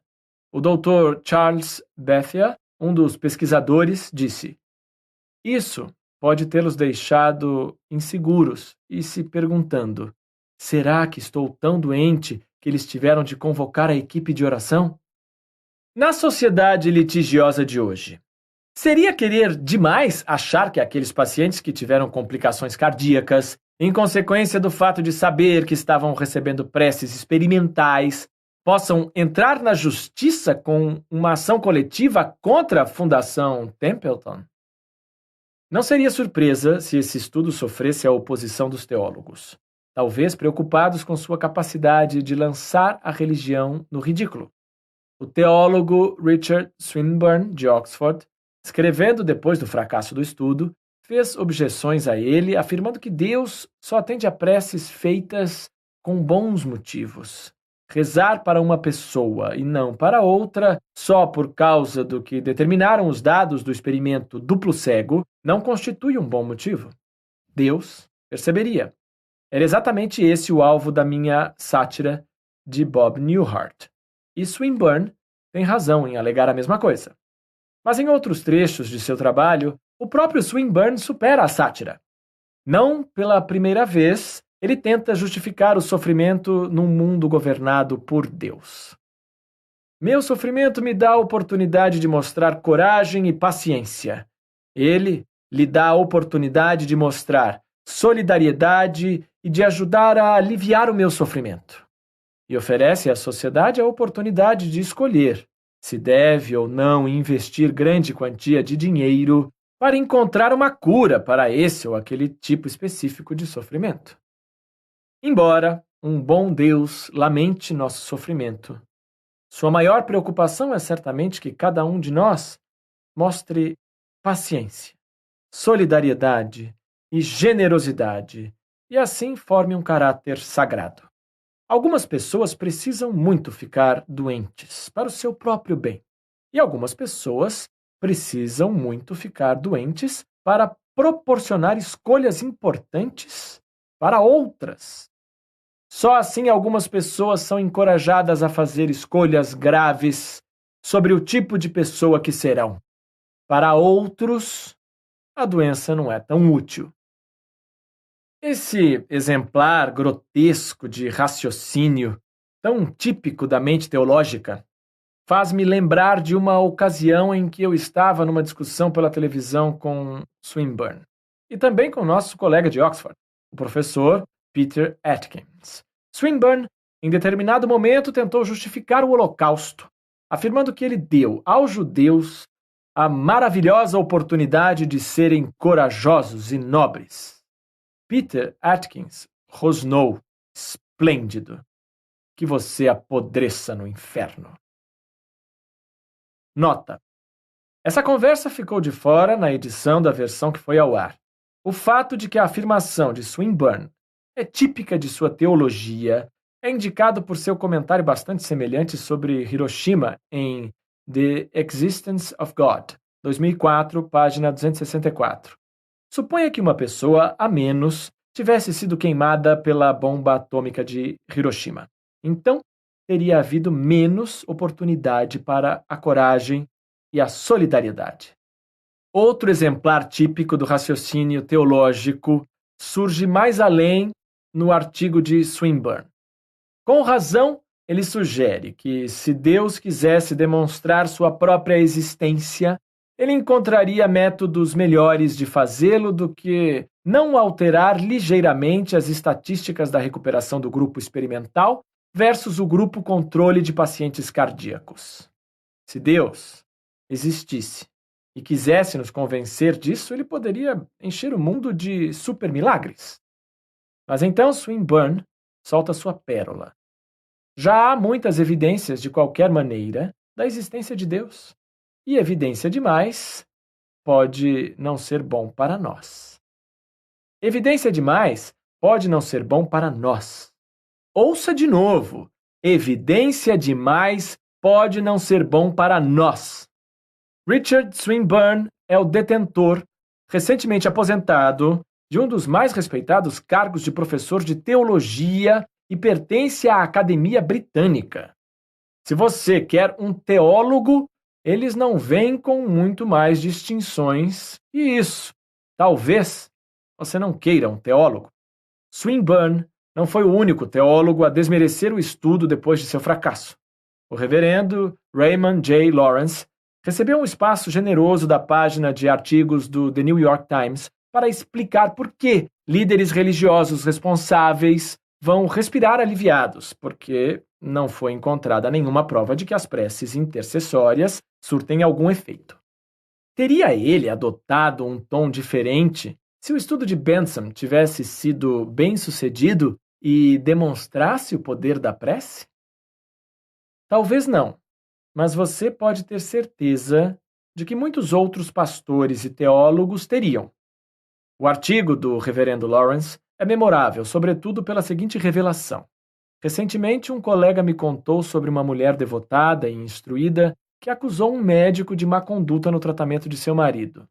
Nos dias em que o marido estava morrendo, ela denunciou. O médico não havia rezado por ele.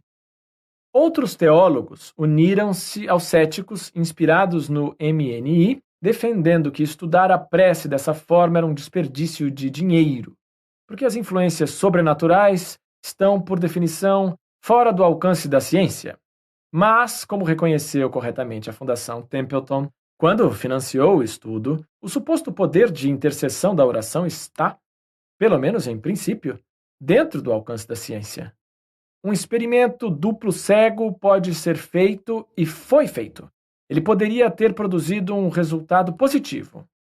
E, se tivesse, você consegue imaginar que um único apologista da religião o teria desmerecido, alegando que a pesquisa científica não tem valor em questões religiosas? É claro que não. Nem é preciso dizer que os resultados negativos do experimento não vão abalar os fiéis.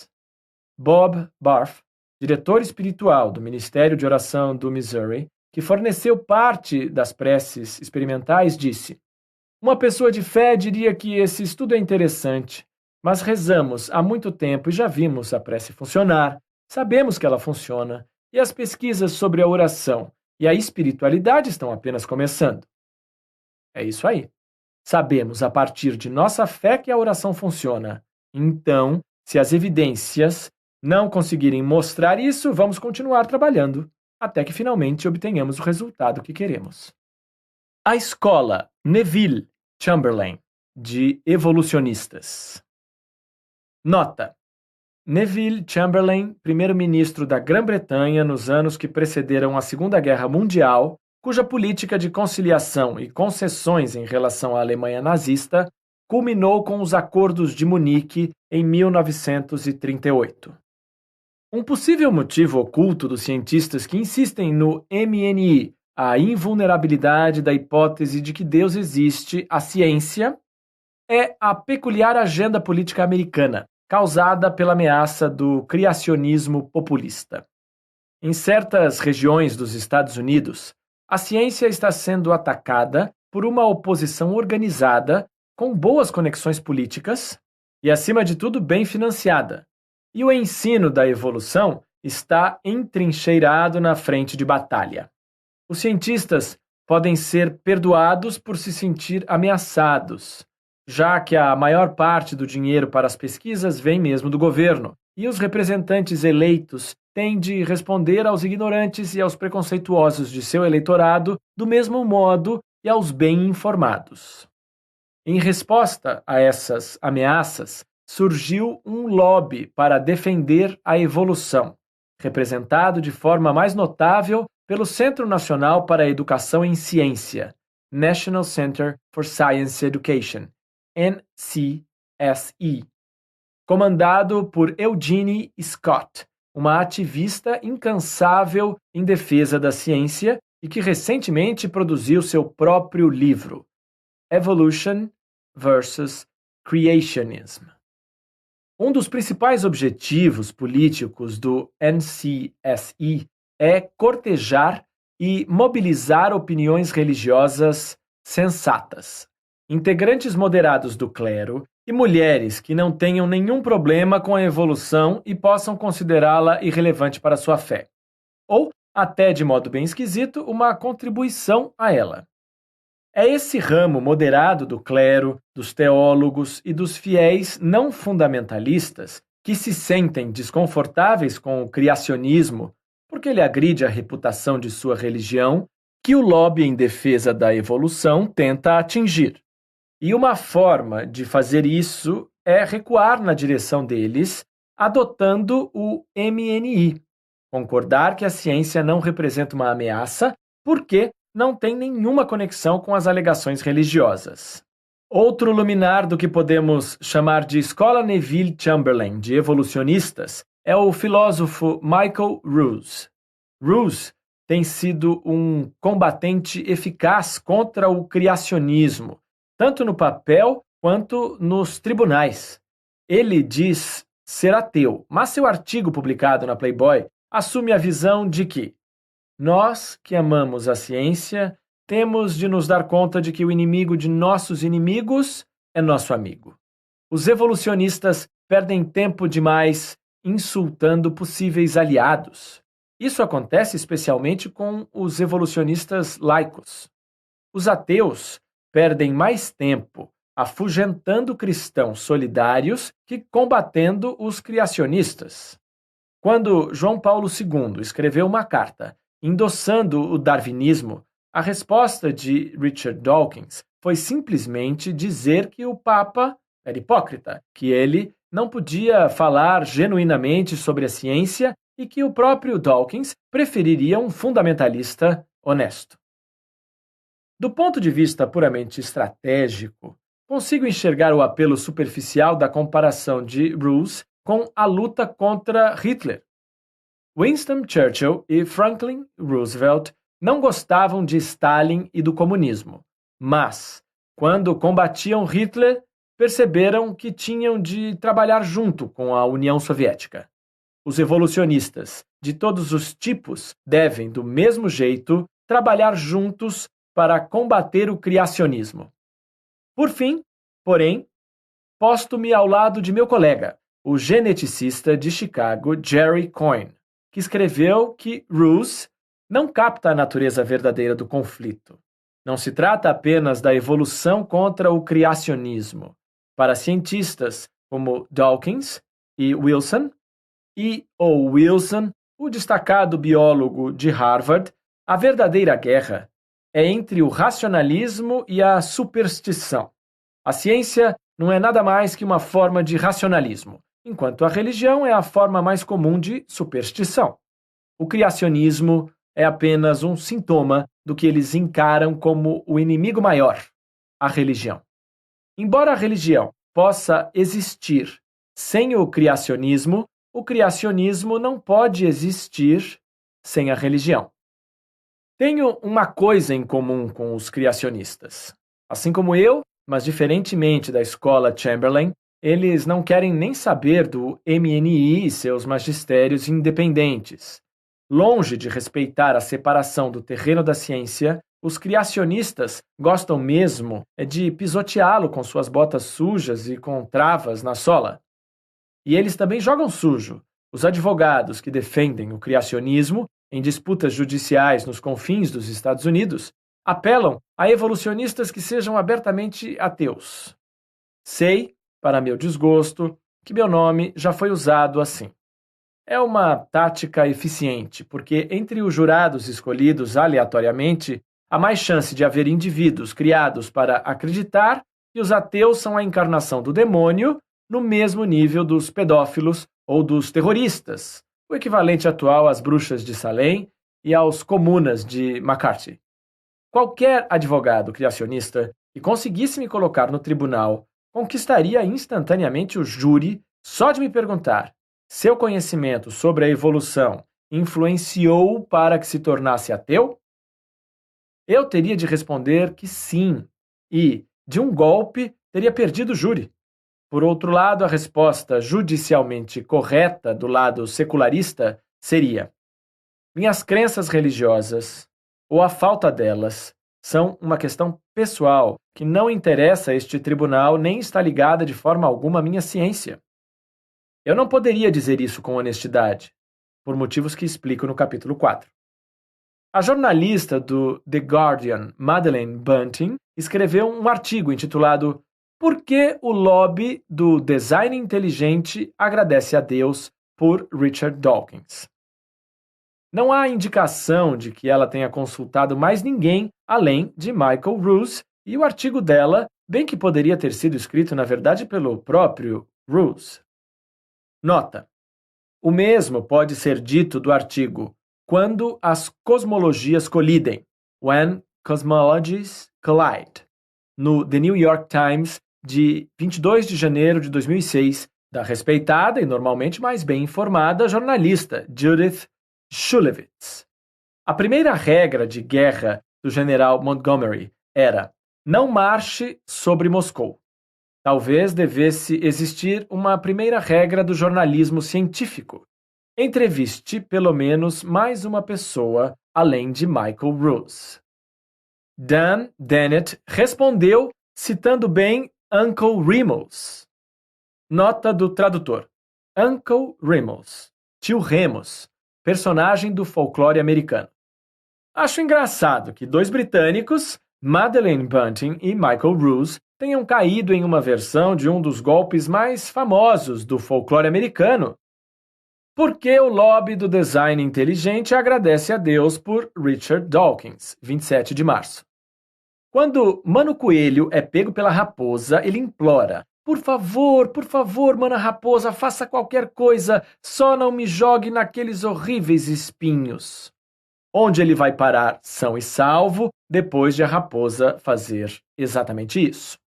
Quando o propagandista americano William Dembski escreve zombeteiramente para Richard Dawkins, dizendo que continue assim, para o bem do design inteligente, Bunting e Ruse caem. Ai meu Deus, Mana Raposa, sua afirmação declarada de que a biologia evolutiva descarta a ideia de um Deus criador põe em risco o ensino da biologia nas aulas de ciência, já que ensinar isso violaria a separação entre igreja e Estado. Está bem, você também deveria tirar o pé da fisiologia, já que ela declara ser impossível virgens darem à luz. Toda essa questão, incluindo outra invocação do Mano Coelho nos espinhos, é bem discutida pelo biólogo P. Z. Myers, cujo blog Faríngula pode sempre ser consultado quando se busca bom senso aguçado. Não estou sugerindo que meus colegas do lobby da conciliação sejam necessariamente desonestos. Eles podem acreditar sinceramente no MNI, embora eu não consiga deixar de me perguntar se eles realmente pensaram nele a fundo e como eles pacificam os conflitos internos na própria cabeça. Não há necessidade de explorar a questão por enquanto, mas qualquer pessoa que queira entender as declarações publicadas de cientistas a respeito de assuntos religiosos só terá a ganhar se não esquecer o contexto político, as guerras culturais surreais que estão dilacerando os Estados Unidos. A conciliação ao estilo do MNI vai ressurgir num capítulo posterior.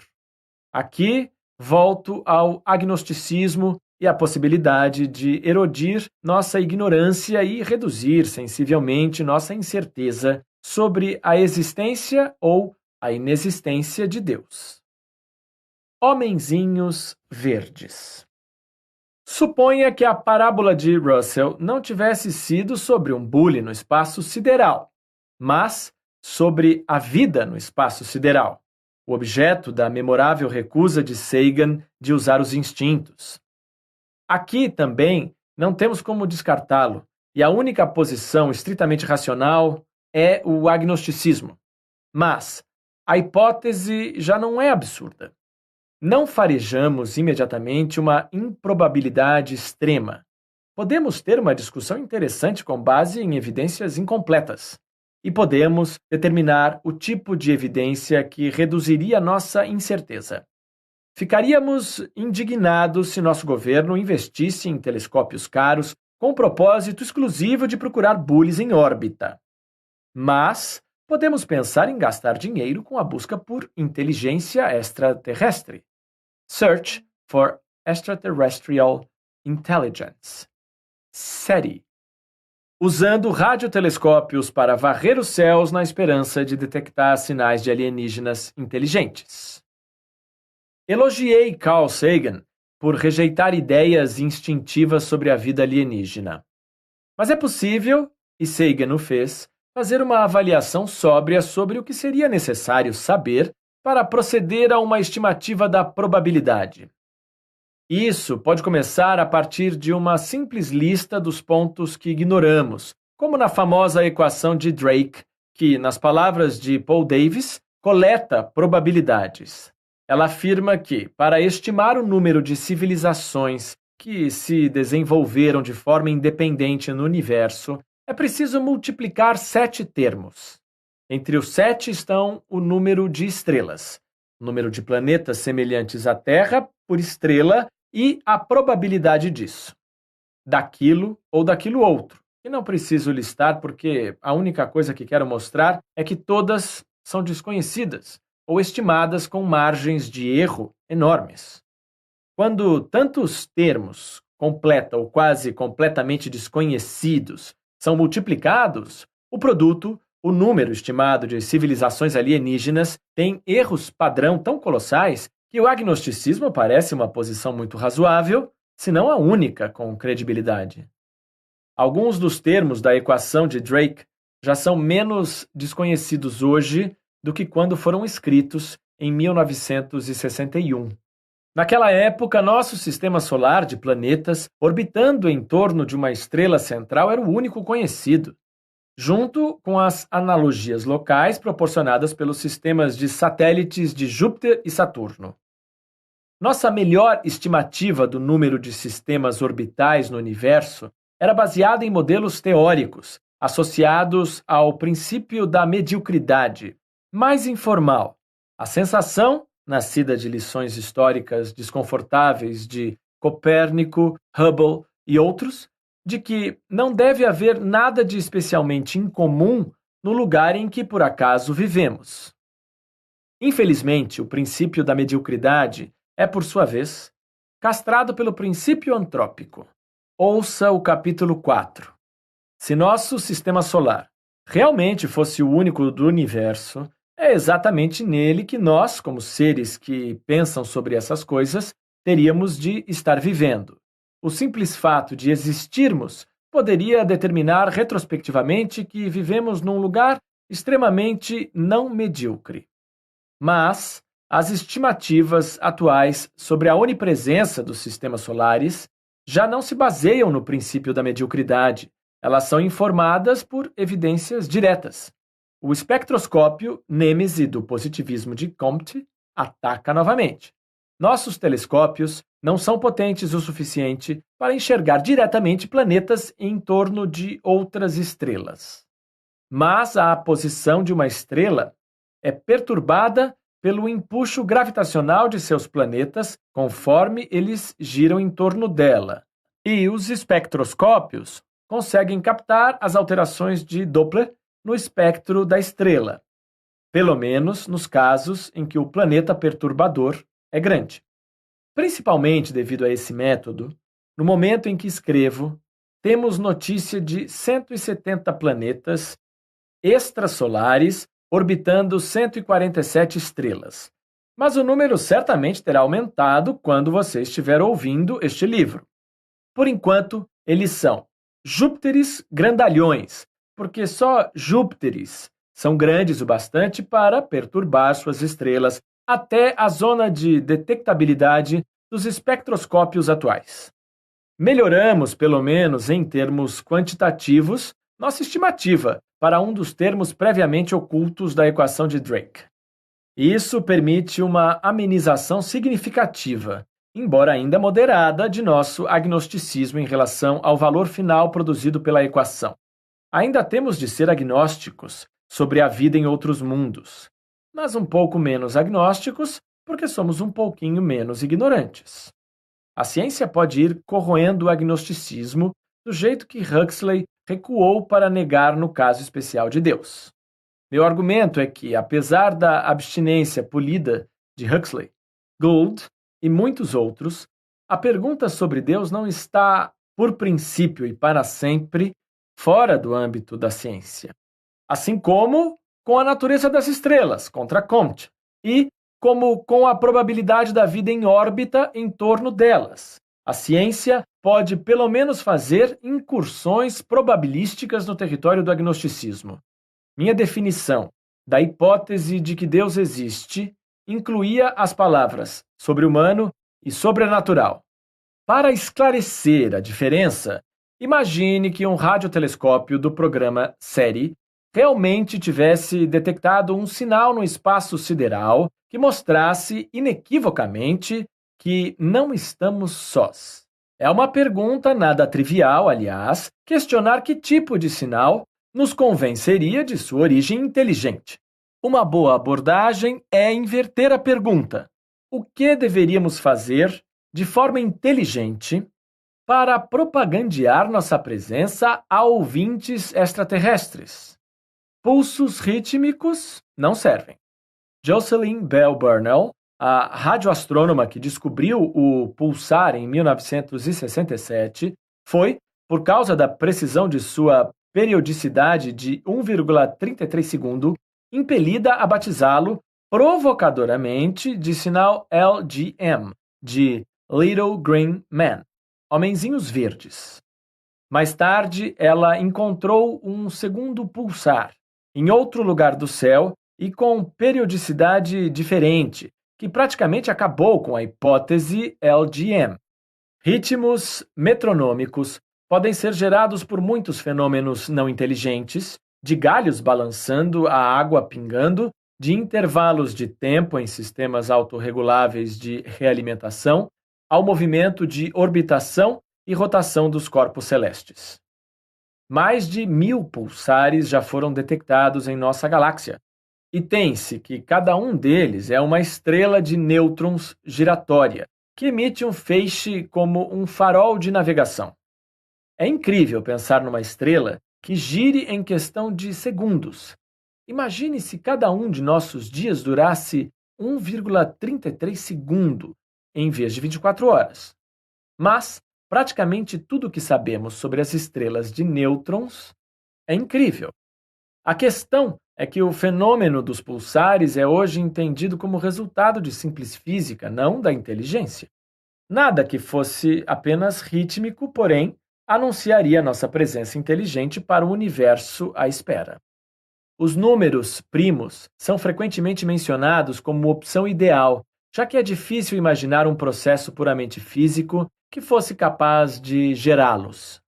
Seja detectando números primos ou por algum outro meio, imagine que o SETI realmente forneça evidências indiscutíveis de inteligência extraterrestre, seguida, quem sabe, por uma transmissão maciça de conhecimento e sabedoria na linha da série de TV A for Andromeda, de Freddie Hoyle, ou do livro Contato, de Carl Sagan. Como deveríamos responder? Uma reação perdoável seria alguma coisa disposta à adoração, já que qualquer civilização capaz de transmitir um sinal a uma distância tão imensa provavelmente será muito superior à nossa. Mesmo que essa civilização não seja mais avançada que a nossa no momento da transmissão, a enorme distância entre nós permite calcular que eles devem estar 1 milênio na nossa frente quando a mensagem chegar até nós, a menos que eles tenham se extinguido, o que não é improvável. Consigamos ou não saber sobre elas, é muito provável que existam civilizações alienígenas que sejam sobre-humanas, a ponto de serem tão parecidas com deuses que superem qualquer coisa que um teólogo possa imaginar. Suas conquistas tecnológicas nos pareceriam sobrenaturais, como as nossas pareceriam a um camponês da Idade Média que fosse transportado ao século XXI. Imagine a reação dele a um laptop, a um telefone celular, a uma bomba de hidrogênio ou a um jumbo. Como disse Arthur C. Clarke em sua terceira lei, qualquer tecnologia suficientemente avançada é indistinguível da magia. Os milagres forjados por nossa tecnologia não teriam parecido aos homens da antiguidade menos inacreditáveis que as histórias sobre Moisés dividindo as águas ou de Jesus andando sobre elas. Os alienígenas do nosso sinal do SETI seriam para nós como deuses, assim como os missionários foram tratados como deuses e exploraram a honra indevida até não poder mais quando apareceram em culturas da Idade da Pedra, munidos de armas, telescópios, fósforos e almanaques que previam eclipses com precisão de segundos. Em que sentido, então, os alienígenas mais avançados do SETI não seriam deuses? Em que sentido eles seriam sobre-humanos, mas não sobrenaturais? Num sentido muito importante, que toca no cerne deste livro. A diferença crucial entre deuses e extraterrestres, parecidos com deuses, não está em suas propriedades, e sim em sua proveniência. Entidades complexas o bastante para serem inteligentes são resultado de um processo evolutivo. Por mais semelhantes a deuses que possam parecer quando as encontrarmos, elas não começaram assim. Autores de ficção científica como Daniel F. Galloway, em Counterfeit World, Mundo Simulado, chegaram até a sugerir, e não consigo pensar em como poderia descartar a hipótese, que vivemos numa simulação de computador criada por alguma civilização muito superior. Mas os autores da simulação teriam de ter vindo de algum lugar. As leis da probabilidade vetam a ideia de que eles possam ter aparecido espontaneamente sem ter antecedentes mais simples. Eles provavelmente devem sua existência a uma versão, talvez pouco familiar, da evolução darwiniana, algum tipo de guindaste elevatório, e não um guincho que vem do céu, para usar a terminologia de Daniel Dennett. Guinchos celestes, incluindo todos os deuses, são feitiços. Eles não dão nenhuma explicação de bona fide e mais exigem do que fornecem explicações. Guindastes são dispositivos explanatórios que realmente fornecem explicações. A seleção natural é o maior guindaste de todos os tempos. Ela elevou a vida da simplicidade primeva a altitudes estonteantes de complexidade, beleza e aparente desígnio que hoje nos deslumbram. Esse será um tema dominante no capítulo 4. Por que, quase com certeza, Deus não existe? Mas, primeiro, antes de prosseguir, dando minha principal razão para não acreditar na existência de Deus, tenho a responsabilidade de descartar os argumentos positivos para a crença, que foram sendo apresentados ao longo da história.